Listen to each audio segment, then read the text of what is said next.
What's up guys, welcome back to another video of me, Steampage, and today my friends we are back with yet another Sker ritual tutorial. Today I'm going to be guiding you through the full Easter egg and also through the super Easter egg so you can earn a permanent seal for the God Killer on the map The Deadly Lovers Fortress. If you need any more tutorials on other maps then please make sure to check out my channel as I have an entire playlist for each map. If you don't need help with the regular Easter egg but you need help with the super Easter egg then I will put a card on screen so you can jump straight to it. Without any further ado, let's get into this.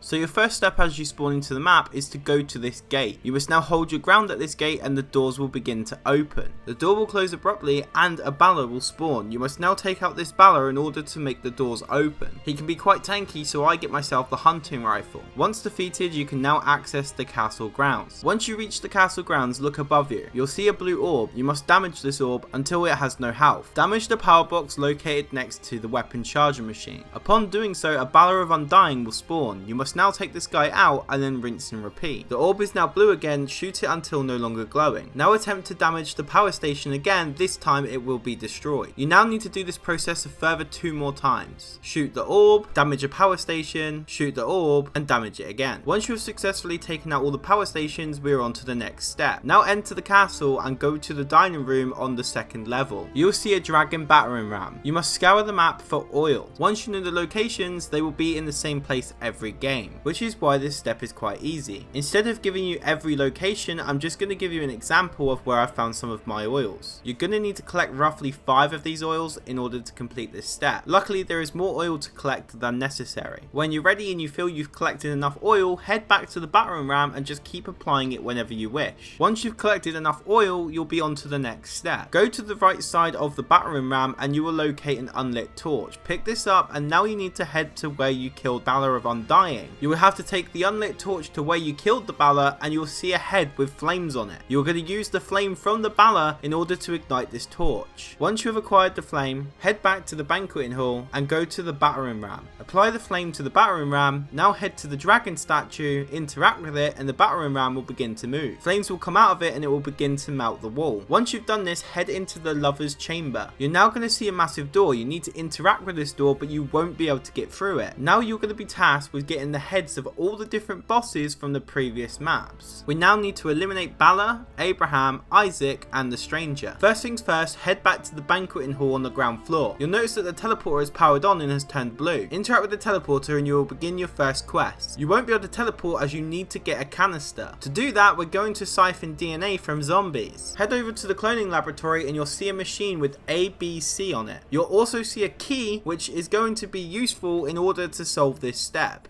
Inside this machine there are 3 different vials. Each one is A, B and C. Around the area you will find chalkboards that also have A, B and C and they will be the answers for each of these vials. It's good to note that the method/key for this does never change, although the answer on each chalkboard for the vials does change. Around the laboratory you will find different subjects in tubes. On each of these subjects' tubes you will see shapes in an order. Your job is to solve which vial goes to which tube. If you fail this you will have to start it again, and I do believe that the combination on the chalkboard does change for the vial that you're doing. So let me explain this to you. You can do these in any order, but for the purpose of this tutorial I'm going to show you them in alphabetical order and do A, B, C, 1, 2, 3. So let's first go over the method. What you can see with this board is that there is an arrow that switches with another shape. So for example, if you see square and triangle and the arrows are going between each other, it means they flip. So you're no longer doing square triangle, you're now doing triangle square. If a shape has a scribble through it, you can ignore this shape. If a scribbled shape has an arrow to a shape that isn't scribbled, these two will switch, but you still ignore the scribbled shape. If a shape goes to a scribbled out triangle, this will automatically switch places and become a circle. So let's take a look at my chalkboard for A. As we can see, we have a triangle, a scribbled out square, a circle, a scribbled out triangle, a square that's scribbled out, a diamond, and a diamond. So now we're going to solve this. Circle switches with triangle, meaning that circle is 1, triangle is 3, because diamond is switching with the scribbled out square. The 4th diamond shape is switching out with the triangle that is scribbled out. This means it automatically becomes a circle. So this means we have to find a tube with the first first shape being circle, the second shape being a diamond, the third shape being a triangle, and our fourth shape being a circle. So now I'm going to pick up my vial for A and place it inside this vat. Now I need to hold my ground and wait. Once the DNA is collected, I can move on to my next vial. So pick up the vial, place it inside the machine, and then pick up your next vial. I'm now going to look at my chalkboard for B. This one is much more simple. Triangle switches with the scribbled out circle, diamond switches with circle, circle switches with diamond, and my combination is triangle, circle, square, diamond. So again, I find the correct tube and the right combination. Hold my ground, wait for it to complete, pick it back up and pop it in the machine. Now it's time for our third and final solution, C. So I pick up vial C and I solve my chalkboard for C. Another easy one. Literally, I just have to switch square and triangle, and now my combination is square, square, circle, triangle. Now I find the tube with this combination, hold my ground whilst the DNA is collected, and pop the vial back in the machine. I know this step doesn't seem too easy, but once you get the hang of it, it's really simple. Once you place your final vial, the King of the Rats boss will spawn. You must now take out the Rat King, and once you do, return to the machine where you were doing all the vials. You'll now be able to pick up a teleportation canister, and you're going to use this to power the teleporter. It's good to note that once you beat the Rat King, you have actually collected the Stranger's head. Now go to the lower level of the Banqueting Hall and place in the canister. You can now teleport towards the dungeon area. Upon arrival, you will see a circle on the floor. You must stand in the circle and obtain zombie kills. Once you collect enough zombie kills, the doors will open. You can now access the rest of the dungeon area. Your job now is to navigate through the majority of the dungeon and go and interact with a chalice. Once you interact with this chalice, you will obtain your next objective. Go back to the start of the dungeon and you will see a box with a zombie. Your job is now to escort this zombie through the dungeon. You can either have the zombie walk really slow, or you can give him 500 points to make him run. There are these squares on the floor that you need to get the zombie to stand on. Once a zombie reaches the square, you must interact with a nearby power switch. A cell with a zombie will open. You must now collect the zombie's blood. You now need to do this a further 2 more times. Each time you do this, the zombie will have to be escorted just that bit further. So go back to the start, interact with a zombie, escort him to a square, interact with a power switch, and pick up the blood. Get another zombie, get him to the square, activate the power switch, go in the cell and pick up the blood. Once you've done this all 3 times, go back to where you interacted with the chalice. You can now interact with 2 bowls and fill them with blood. You can also interact with the door. Upon doing so, Ballad the Undying will spawn. Your job is now to take him out. Take him out and you will successfully collect his head. For your next step, go back through the teleporter and head over to spawn. Now interact with the box in order to start your next objective. Around the map, you will see different pedestals with buttons. Each of these buttons has a symbol. I personally remember these as Cat, Odin and Hag. Above the box on the wall, you'll see that there are different symbols. Some are green, some are red. Your job is to set all of these to green. All the buttons for this step are located between the castle grounds right up to spawn. When you interact with one of these buttons, the symbol will change from either being red or green. So for example, if you have an Odin that's red and you want him to be green, you must locate a button that also has an Odin face. Interact with this switch and it should go green. If it doesn't and it goes the other way round, then just flip it back. You can do this by interacting with it again. So for example, in my game, I needed to switch the Hag from being red to green, and this is how I did it. I went to the Hag button, I switched it, I went back and I noticed that it was now green. I'm not going to show all of these as I think you guys do get this. It's more about keeping the zombie and just being patient. Once you successfully turn all of the symbols green, interact with the box again. Once you do this successfully, clone Abraham will now spawn. You must kill Abraham in order to collect his head. Upon defeating Abraham, you have successfully done this step. The wonder weapon of this map is now available. Pick up the sword from the box. You must now head back to the Banqueting Hall where you can open a door that leads you to another door that can only be opened with this wonder weapon. Inside of this room, you now need to interact with a valve. Upon interaction with this valve, you now need to go around the map and interact with a further 5 valves. This step is timed, but it isn't that hard to navigate and get to these valves. The first valve can be located just outside the door. There are a further 2 valves inside of the Banqueting Hall. There is also a valve as you go from the castle grounds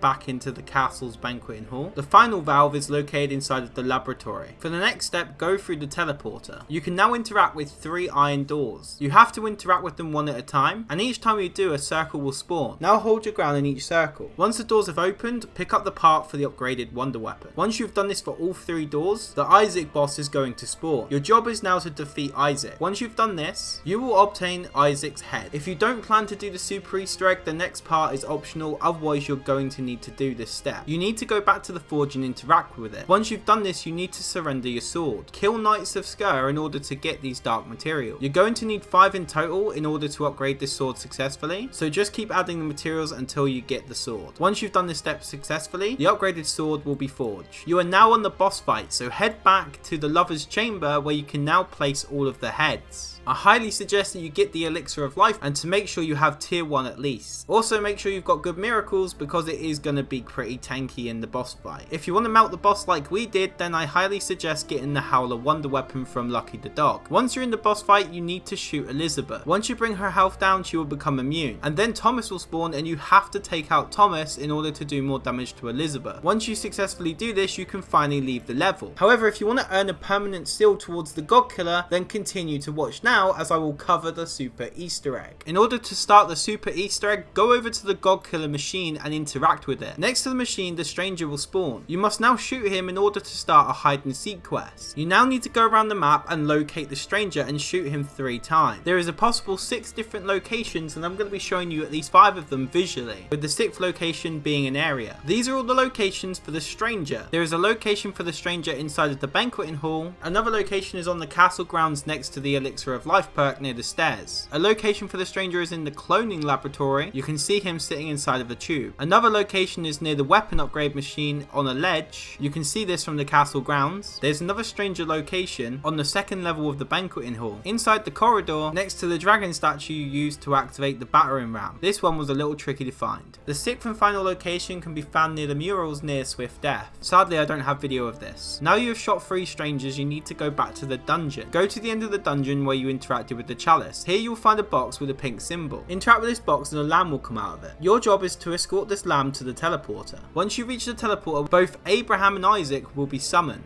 At this point you won't be able to teleport, so make sure you have all of your revive tokens and you're fully set up. Once you successfully defeat Isaac and Abraham, head back to spawn. You must now interact with the machine inside of the spawn room. Once you do, it will glow. For the next step, you're going to need the upgraded sword. So if you haven't obtained this yet, you must go back in my tutorial in order to find out how. Assuming that you now have the upgraded sword, your objective is to find 5 hanging zombies around the map. They can all be found in the spawn area, up to the gates of the castle. You must find 5 hanging zombies and melee them with the sword. Each time you do this, the zombies' eyes will go out. Once you successfully do this step, you can now go back to the machine at the spawn room. Interact with this machine and it will now turn green. Once you interact with this machine, the King of the Rats boss will spawn alongside Bala the Undying. You must now defeat them. Once you have achieved beating both Bala and the King of the Rats, head back to the dungeon where you can now pick up a lantern. Similar to the Cursed Lands of Lavanok, you must now use this lantern in order to reveal different symbols around the map. Each of these symbols is going to be inside of a sow, and each sow has a number. So how this works is you get a sow and it has a number, and that's the slot number that you want to put the symbol that you're seeing in that sow in. So for example, in my game I saw a dragon and on the sow it was the number 4 in Roman numerals. This means I need to put my 4th symbol in the slots as a dragon. You can find the slots inside of the dungeon laboratory. This is also where you can find the cabinet that has the seal for the God Killer. Upon completing this, you will then be able to pick up the seal. Now you can head back to the God Killer machine and put this seal in. Once you do, the boss fight will begin again. This is the point where we had the Howler wonder weapon and it made it very easy. So I highly suggest that at this point you have your revive tokens, you have all your perks, you have tier 2 pack punch and all of your miracles. This time Abraham and Isaacs will spawn and it's gonna get pretty heated. In order to keep your seal for the God Killer, you must leave the level. Even if this is your final seal for the God Killer, you still have to leave, otherwise you can't pick it up. You won't be able to use the God Killer until you complete your next Easter egg. Anyways guys, that is how you complete the Easter egg for Deadly Lover's Fortress. If this tutorial did help you out, then please let me know down in the comments down below. I have tried to explain each and every step as clear as I possibly can. If this happens to be your 4th seal, you're about to be in for a treat, as the God Killer is an absolutely awesome weapon. In one of my games I got it to tier 5 and it was able to do 136,000 damage. It does have conditions that it won't do this damage to the bosses. In my opinion, that's a good thing, since it does mean that you're not just going to mount the bosses, meaning that it's still a challenge on higher rounds. The best thing about this weapon is that it will continuously mount zombies. If you would like any more guides, then please make sure to check out my YouTube channel, as I have guides for the other maps and their Easter eggs and how to complete the super secret Easter eggs to get the God Killer, along with information for all the stranger locations. I will have all the latest and greatest news coming to Sker Ritual and its community. Anyways guys, I was 7, you've been absolutely awesome, and I shall see you guys in my next video.